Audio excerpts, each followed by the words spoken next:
సూర్యాపేట జిల్లా కేంద్రంలో ప్రభుత్వ డిగ్రీ కళాశాలను ఏర్పాటు చేయాలని జనసేవ సమితి వ్యవస్థాపక అధ్యక్షులు తగుళ్ల జనార్దన్ అన్నారు. శుక్రవారం సూర్యాపేట జిల్లా కేంద్రంలోని విద్యానగర్లో ఏర్పాటు చేసిన సమావేశంలో ఆయన మాట్లాడారు.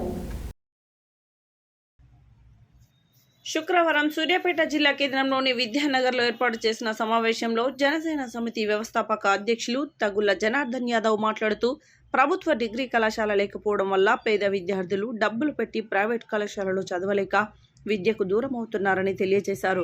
జిల్లాలో 2 ప్రభుత్వ డిగ్రీ కళాశాలలు ఉన్నాయి, కానీ జిల్లా కేంద్రంలో ప్రభుత్వ డిగ్రీ కళాశాల లేకపోవడం చాలా బాధాకరమని వాపోయారు.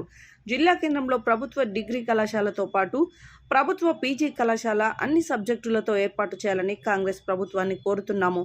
అదేవిధంగా తెలంగాణ రాష్ట్రంలో ఉన్న ప్రభుత్వ స్కూల్లో, ఇంటర్మీడియట్ కళాశాలలో, డిగ్రీ కళాశాలలో, మెడికల్ కళాశాలలో, పీజీ కళాశాలలో, యూనివర్సిటీలలో విద్యార్థులకు మౌలిక వసతులు కల్పించాలని, నాణ్యమైన విద్య అందించాలని, ఖాళీగా ఉన్న పోస్టులను భర్తీ చేయాలని ఈ సందర్భంగా వారు ప్రభుత్వానికి తెలియజేశారు.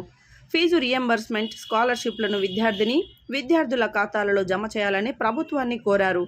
తక్షణమే మంచి విద్యావంతులని విద్యాశాఖ మంత్రిగా నియమించాలని, విద్యాశాఖ బడ్జెట్ 25% ఉండాలని ప్రభుత్వాన్ని డిమాండ్ చేశారు. ఈ కార్యక్రమంలో జిల్లా యువజన నాయకులు గుద్దేటి శ్యామ్, లింగంపల్లి మధుకర్, మల్లేష్, రవి, మధు, రాజేష్ తదితరులు పాల్గొన్నారు.